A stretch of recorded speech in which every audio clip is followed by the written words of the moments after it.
बहुत पुरानी बात है। दक्षिण के जंगलों में एक बूढ़ी औरत रहती थी। नाम था शबरी।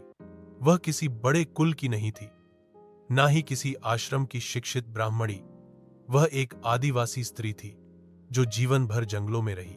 शबरी बचपन से ही साधु संतों की सेवा करना चाहती थी, लेकिन जब वह अपने घर परिवार को छोड़कर तपस्वी मातंगशी के आश्रम में पहुंची तो वहां के अन्य शिष्य उसे नीची जाति का कहकर तिरस्कृत करने लगे। मगर शिमातंग ने उसे अपनाया।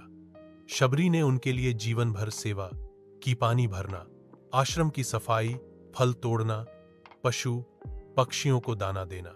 जब शि को लगा कि अब उनका जीवन पूरा हो गया है तो उन्होंने शबरी से कहा, शबरी, एक दिन भगवान राम तुझसे मिलने आएंगे, बस प्रतीक्षा करना।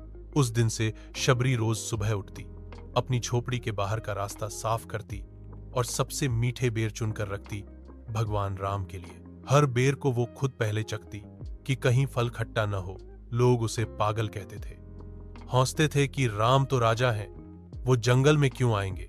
लेकिन शबरी चुप रहती, कहती, मेरे गुरु ने कहा है राम आएंगे तो जरूर आएंगे। सालों बीत गए। शबरी बूढ़ी हो गई, बाल सफेद हो गए, पीठ झुक गई, लेकिन उसका विश्वास मजबूत रहा। और फिर एक दिन जंगल के रास्ते से दो लोग आते हैं, एक कंधे पर धनुष लिए हुए, चेहरा शांत और तेज से भरा। शबरी देखती है और पहचान जाती है यही हैं भगवान राम। वो दौड़कर बेर लाती है, राम को बेर देती है, वो बेर जो उसने खुद पहले चखे थे। राम मुस्कुराते हैं और वो बेर बड़े प्रेम से खाते हैं। उनके भाई लक्ष्मण थोड़े हैरान होते हैं कि राम झूठे फल क्यों खा रहे हैं, लेकिन राम कहते हैं, इन फलों में प्रेम है और प्रेम से बड़ा कोई भोग नहीं होता। शबरी की आंखों में आंसू आ जाते हैं। उसका जीवन भर का इंतजार पूरा हो जाता है।